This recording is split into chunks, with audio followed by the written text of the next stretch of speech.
afternoon, everybody. Welcome. Good afternoon. Good afternoon. It is so good to be back in Philadelphia. This is my third time, and I always come. I get a good welcome because the American Legion Post 840, and we've been here, and we went at Valley Forge, and last year we inaugurated an avenue that was named after the 65th Infantry Regiment. Whether it is to see flowers, eat cheesesteaks, I just like coming to Philadelphia, so I'm really always happy to be here. I'm a behind-the-scenes kind of guy, so please excuse me if I seem to be a little bit shy. My power is, my greatest attribute is working behind computers, planning things behind the scenes, getting things done. I'm not a limelight person. And when Carmen called, it was really hard to say no, so I was like a complete, I said, I cannot turn her down. In Puerto Rico, where I grew up, there's a little village, it's a fishing village, and it's a fishing village, and every year we have a virgin. Her name is Carmen, and the name in Spanish would be La Virgen del Carmen. So every year, all the boaters and fishermen take the virgin of the Carmen, and they'll sail through the bay, because kind of that's this way we are very people of faith, so that's our way to pay homage and asking the Lord to protect our fishing thing. So Carmen is one of those names. You know you're Puerto Rican when you have a Carmen in your family. So, so if you have a Carmen in your family, then and then you have Jose. You have Jose, and then you have Juan. I mean, those are names. I mean, being a master mason, I mean, to me, those names are like, wow. So you can really gauge. I mean, you can make a test. You can ask, you can ask anybody. Puerto Ricans like to kind of brag a lot about their pride and highlight their pride. So sometimes you get a lot of Puerto Rican flags and all that stuff, and you can come up, yeah. You can ask the question, are you Puerto Rican? And the person said, oh yeah, man, I'm from Puerto Rican. Wow. So how many Carmens do you have on your contacts app? Or Juan? If they don't say much, be careful. He's trying to take your number. But if he has, then you can feel comfortable. You can let down. You can order more appetizers. You can talk about sports. You can talk about anything you want. You can break out the dominoes.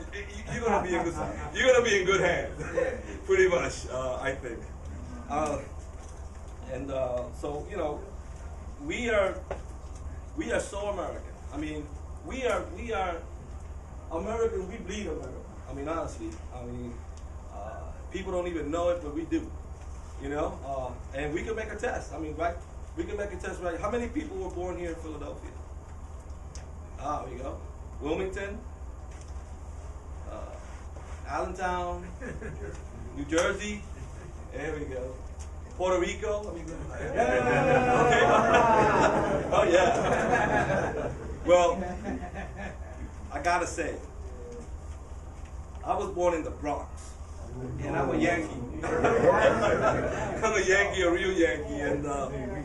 But this season, I'm going to be rooting for the Mets, and because that's where I'm from, and my father was a Met, my grandfather was a Met. I'm so American. When I was a kid, I had Dr. J's. Everybody had remember the Dr. J tennis shoes? Yeah. Oh my God! I mean, if you don't wear if that's not American, you tell me, man. I had Dr. J's in all colors and stuff. And before that, I was a Chuck kid. Chuck, do you remember Chuck? Yeah. There you go. I mean, that's pretty darn American, if you tell me. But in the 70s, something happened, and my mother moved me to Puerto Rico. It wasn't because I was a bad kid. That was a punishment when you was a kid living in New York. If you didn't behave, they would send you back to Puerto Rico, and there you have it's a challenge. But growing up in Puerto Rico, they had an election one time, and I was a kid, and they had the artillery came, the military came to do a gun salute. I thought I saw heaven when I saw that. I mean, I was just in love with that military. And they put out a whole gun salute, and I was just like, that was my first career, the first time I said I want to become a soldier, I want to go into the army, I want to go into the military. It was the first time I ever did that. And from then on, if I ever mentioned the military, my mother would have a fit. She didn't want to hit any of it. She damn right said it was the boogeyman. They're going to put you in a hole, and you're going to stay in that hole for years, and you're not going to come out. That stuff is so horrible, all that. So it was a very big taboo. I couldn't talk the military in front of my mother because we were going to have some problems, and she was going to let me know. But I kept my focus. I know what I wanted to do. I know I wanted to be somebody. I knew I wanted to go places, and I wanted to wear the damn uniform. I wanted to have the Puerto Rican unit. They have a little a little patch with a sentinel thing, and everybody, if you got that patch, you were somebody. So that was my ambition. So when I graduated in 1982 in May on my birthday, and in July the same year, I was at Fort Dix training. I was at Fort Dix, New Jersey, and when I got there, oh my God. They don't lie to me forever. Everybody was yelling at me. I was like the puncher. I was like a button. Yell him, Pat, call Rodríguez. Just yell at him. He was straight. Everybody was yelling at me. But I loved it. I thought basic training was the greatest adventure ever. When I got to the advanced individual training at Fort Devens, Massachusetts, that's when things changed. I go to the PX one day. And I'm walking around, nothing to do. Nobody there speaks Spanish. Everybody's on their own thing. And I see this book. And I see the book, and I see 65th Infantry. Oh, Jesus. I grabbed onto that book. I was immediately homesick. Immediately. And then I began to read how the unit went, how the unit worked. Then I began to read the story. Because you growing up, you don't hear this. I mean, you growing up, you talk about the military, everybody says, yeah, the 65th. I mean, we got street names, bus names, shopping centers, tournaments, uniforms. Everybody's on 65th, in Puerto Rico, but you didn't know any details. But the book has some details. The book had details of bravery, of battles, of people coming, shooting guns, the bayonet charge. I mean, the book explained a lot. So that was like my boom. I lived on that book for quite a while. And that's why, that's why the theme, I came up with the theme for this presentation. The theme for this presentation, and I want to explain it a little bit, is resilience, true virtue of Hispanic veterans. And we're going to talk about a little bit about that. But I've been a veteran for 23 years. I left in 1992, and I wanted to stay in Germany forever, but the military said, no, son, you're going to Fort Meade, sorry. So they sent me to Fort Meade, and then the military began to draw down, and I was right there, and opportunities. I knew languages. I was a good boy. I had a clearance. Blah blah blah blah. I got a job real quick, and I'm still carrying a rucksack in my back every day. This is my walk-in office, ladies and gentlemen. This is what I do every day, and part of my learning from the military, carrying your office on your back. So that's kind of like what I've been doing for these past 23 years, and every time I get an opportunity, I'm a veteran. And I carry that badge of honor. I mean, I gotta tell you that the scars we have now, or we had, become the shields of honor. Because that goes with us. You know what I'm saying? It goes with us, and we carry that with so much dignity and so much, pride, because it was painful then, and it's painful going forward. But then when you overcome it, great things happen. And I've got to say that in those 23 years, I have zero complaints. I want to repeat that, 0 complaints about Veterans Administration. And I don't get to talk a lot on public. But I got to tell you, when I talk to all my friends, we have the best Veterans Administration, the best medical provider service in the world. I don't care what anybody says. Yeah, we have our ups and downs. But for the most part, we very succeed in delivering good services. And I have that personal testimony, not just for me, but for my children. And I want to make that sure that distinction, because for me, veteran life and support of veteran is a lifestyle. So when there's something going on in DC that has to do with veterans, I'm a cheerleader, I'm a champion, I will rag on people, I will do whatever I gotta do to make sure that we get it right for the veterans and for you. And I came up here because I wanted to be with you. Because I love you, I respect you, you're my brethren. And you're not gonna find a better brother out in DC that cares about what we gotta do as veterans in our community. And I have some example. Has anybody ever been in Congress? Has anybody been in Congress to see a congressional session? Have you seen a congressional? Yeah. Right. Has anybody else been walking around the halls of Congress and brag on you or visit your legislator? Have you done that? It's empowering, isn't it? It's empowering to go up to a congressman and talk to them or advocate for a cause. Has anybody been in the White House to see the United States President sign a law that affects veterans? Have any of you ever said hooah to your commander-in-chief? Well, I'm telling you, we did that.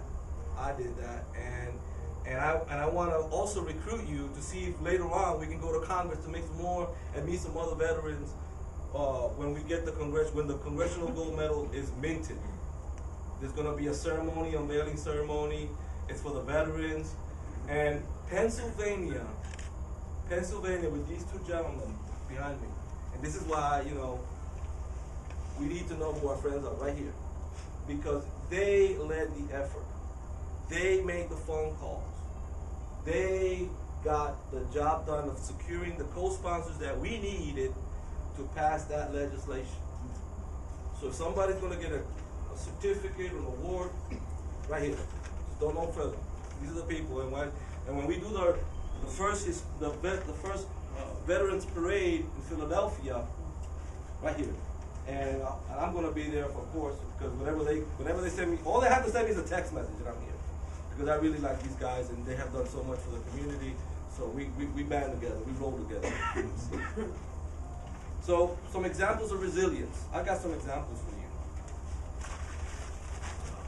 Celestino Cordova. He's the 65th Infantry Borinqueneers. The Borinqueneers are named that the unit, the war name that the unit gave itself when they were going to Korea. On their way to Korea, on their voyage, they said, we're going to be Borinqueneer. And the anthem that we play, the Puerto Rican anthem, is called La Borinqueña. And it comes from the word Borinquen, which is the Taino name of Puerto Rico. Before it became a Western city or a Western European country or island, the natural native name was Borinquen. So naturally, the Borinqueneers, the Borinqueña, it all goes with the same theme. So that's why when I still chuckle with these things hit me, because they're so, even though even though I'm a Yankee, but I grew up in Puerto Rico, and that is some indoctrination when you live in Puerto Rico. So Celestino Cordova, he did his service, and when he went to Korea, he didn't want to carry all the backpacks and all the rucksacks. So they said, well, we got a job for you. If you want to go hunt people at night, be a ranger. You want to handle that? You can handle that. So yeah, I'd rather do that than be in the kitchen and carry all that stuff. Because in the cooks, you got to carry the food to the field to feed the troops. You know. So he said, I'll do the ranger duty, and that's what he did. But when he got back, after doing all that war heroes stuff, all that representing, fighting for the nation and all that, all he found was closed doors. Nobody wanted to open the doors. Racism. Coming back home, doing all your service, and all you get is somebody, no, we don't like you. And that was painful. That's painful for us, Puerto Rico, because we are people of faith. We get on our knees every night. When things don't go right, we get on our knees. So it's very painful, these things. And like him, it happened across the board. It happened to African Americans. It's painful stuff that we do that, So Celestino, he had no other choice. He created his own ideas. He created his own organization. He created the first Hispanic newspaper in New Haven, Connecticut. Created the first Puerto Rican parade in New Haven. Because he had no opportunity, so he did his own thing. And that's how he survived. And that, to me, is a good example of resilience. Leonardo Martinez. Leonardo Martinez was a Korea soldier before he went to Korea. He was already in the army during the World War II era. But when he went to Korea, they took him and some others, Hispanic, Puerto Ricans, and they put him way north into almost China in foxholes. And they would send a South Korean. When the Chinese discovered them, they bombed them with mortars and everything you can find. And he survived miraculously because he had 6 layers of clothing. So he had 6 layers of clothing, and he survived. He hit in the back, and then he went to a hospital. He was there for 6 months, and then they sent him back to Puerto Rico. What he did, we took his children, his babies. He would uniform them as soldiers to all Borinqueneers that were coming back dead. His children would be the part of the funeral procession. And this man served 25 years in the military. He got his GED in right next to my house. And this man, at 95 years old, we needed somebody, a face, a public relations face, to help us during the legislative process. This man, his job was to stay in bed all day long. He didn't want to go out. He didn't want to do nothing. But when I was giving him the address and I asked permission to go there, he got out of the bed. He said, "I'll do it." So, ladies and gentlemen, I got on my knees. I mean, I just could not. I promised him I would get it done because he wanted to see it done for his own children. And that's what he did. And when we had the congressional session, he went with us, and he was present. When the law was signed for the medal, he's the man sitting next to the president. When the president saw this man, he practically got on his knees too, because the man is so humble, a great person. After the service, he worked at the post office for 25 years in Baltimore. He raised his sons. His sons both of them ended up going to Vietnam. So you feel me about how this man is such a great person. Aníbal Albertorio. Aníbal Albertorio was a baseball player, Borinqueneer. He went to Korea. He got a Bronze Star for valor. He stayed. He didn't get out. He went to Vietnam. He did it with the first cav. Any cavalry soldiers? First cav.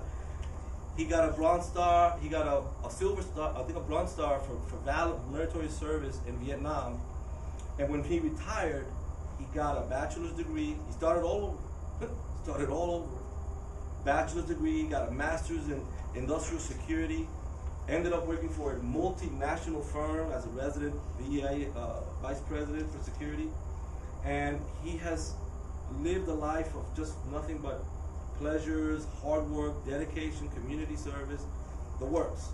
And those people, I mean, going through all of that pain, it was very difficult, but they survived it.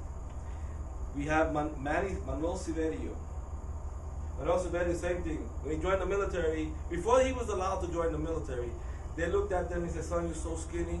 We're going to have to give you a training program and put you in the kitchen." So he ended up working in the kitchen for like a year to gain weight because he was so skinny. He was so malnourished, Puerto Rican and Arecibo. And then he joined in. He got in, went to Korea. Before he went to Korea, they sent him. He took some tests. He got a good degree in cook. Became a better chef, and then the opportunity came, and he went to college. And then the Army, the GI Bill, sent him to University of Maryland at College Park. That was recently brand new at that time. He got his commission, and he went back into Korea with the 65th. Went back to Korea with the 65th in his unit. After that, he bounced around in different assignments, and ended up in Puerto Rico again during the Vietnam War as the assistant director of the Selective Service. I don't know if you know this, but of all the other minority groups, the military, Hispanics in the military, the estimates are 250 to 500,000 have served Hispanics in the United States military services branches. Well, 200,000 of them are from Puerto Rico. We're from Puerto Rico. And the majority of all the Hispanics the vast majority of Hispanics that served in Vietnam were from Puerto Rico. And if you probably knew some of them while you were there in Vietnam. Mm-hmm. And Manuel, he finished career, he went into business, and today he's living very nicely in Florida. And he is just waiting for my call, so any day, so he can come and get his medal. But also, 121 are still missing or were killed in action from the Korean War. So we have issues with the North still that we have to resolve. And also we have, I know a little kid that I held in my hand. His name is Luis Rosa. Was born on the 23rd, 1983, and he was an infantry kid all the time. On his second deployment to Baghdad, he was hit with an IED. Changed his path forever. It's still hard for me to see him. Lost his 2 legs, 1 arm, vision, the works. But we cannot complain in front of him. He is so strong. He has recovered, and we have to stand up with pride of it, because that's what he expects, no less.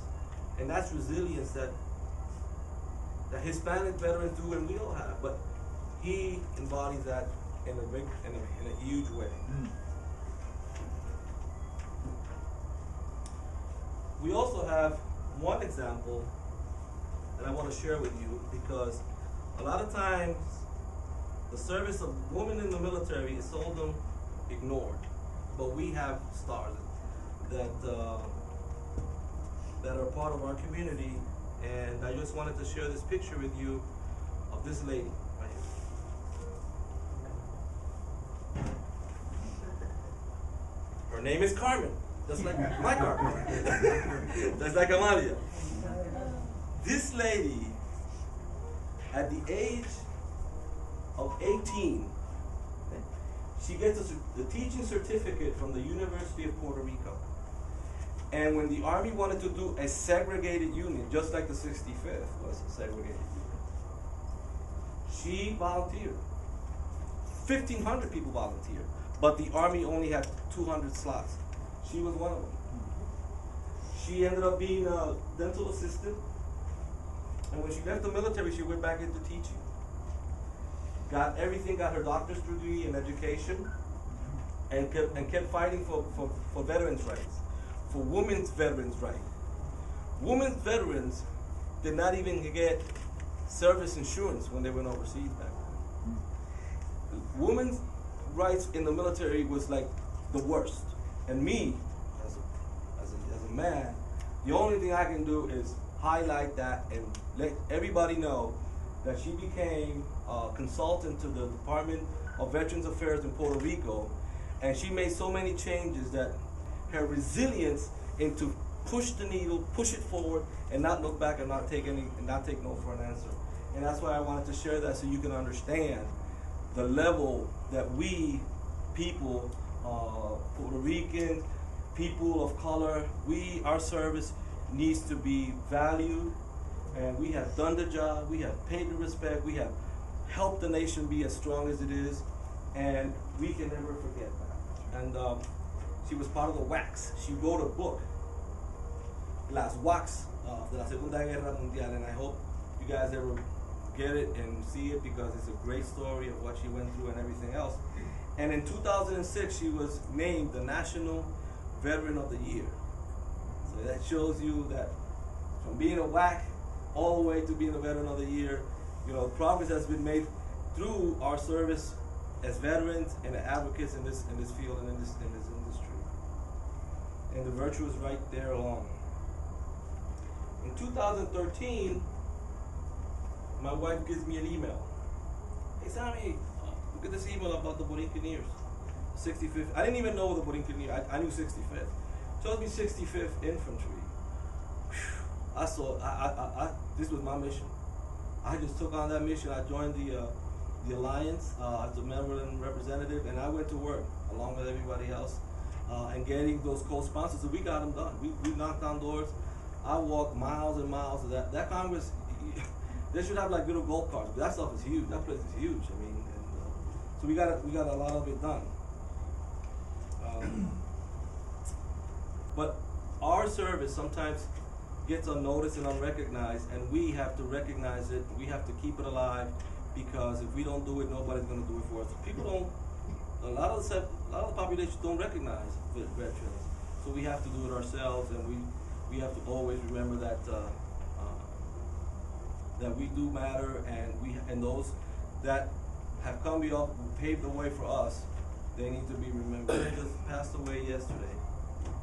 A brother, veteran, and right here in New Jersey, and right here in Pennsylvania, we have several Borinqueneers. One of them I know personally. He told me his story. He lives in Nazareth, Pennsylvania. He survived the Kelly massacre, and they call him he was crucified because they had no ammo. They were sent to war to die, yet they went. And he was one of the lucky ones to survive, and they stabbed them, because they said they were crucified, and that's what the Chinese did to our people.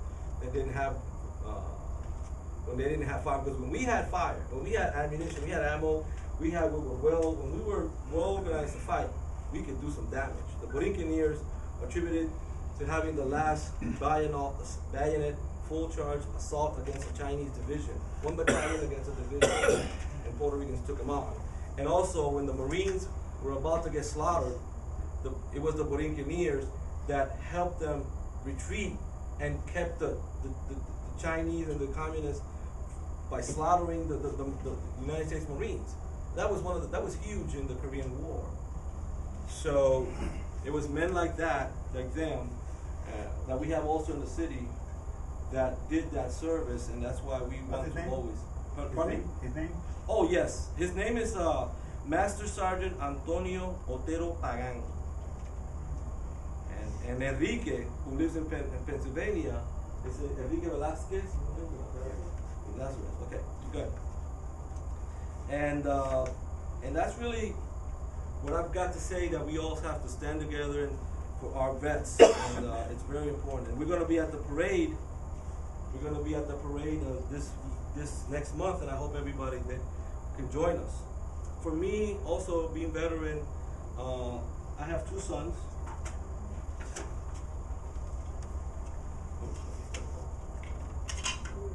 And they're also veterans. One is a Marine. That's a Marine. That's it. And I have a sailor.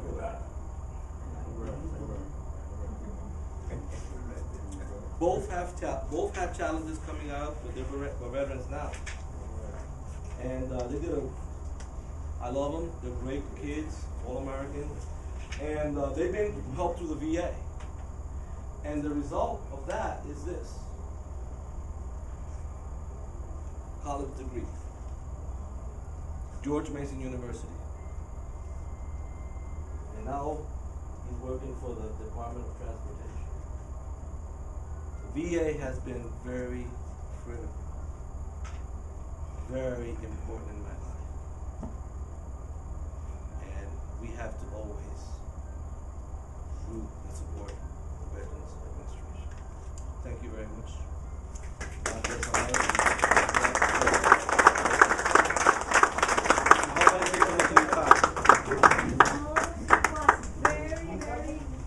Well, informative and also very passionate and important, and we really appreciate it because we could see that you did your research. We are really very One more thing. proud of that. If y'all want to come to Washington, D.C. with me for the ceremony, I have cards.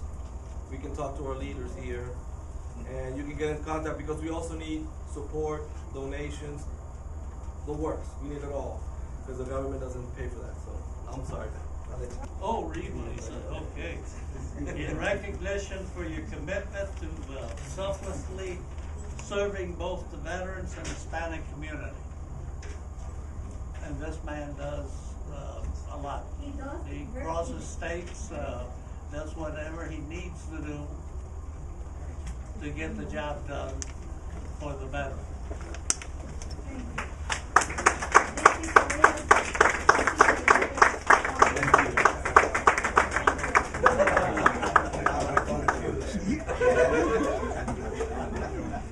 Okay, and also, because it's the Hispanic month, Will Mr. Jose Rivera please come forward?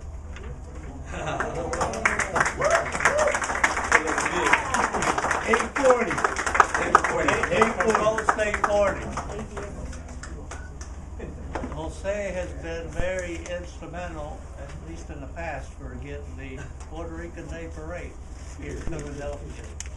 He's also done a lot of service for the community at large, much less with veterans. So, Jose, Thank you, Juan.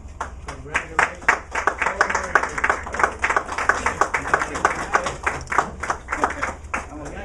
Next person is Mr. Wilfredo Gonzalez.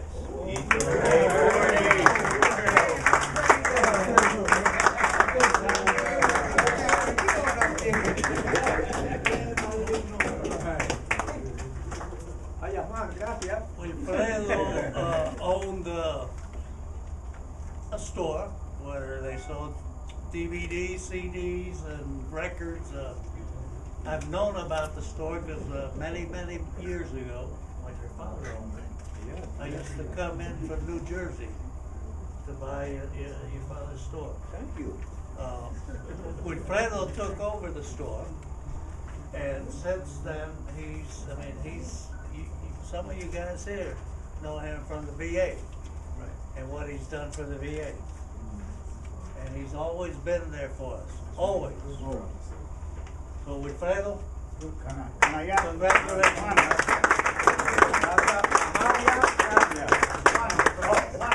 And I something, Wilfredo also gave Post 40 at home, and still giving the second floor of the Centro Musical. It's our home now because of Wilfredo. It's a member, so it gives us the place for free.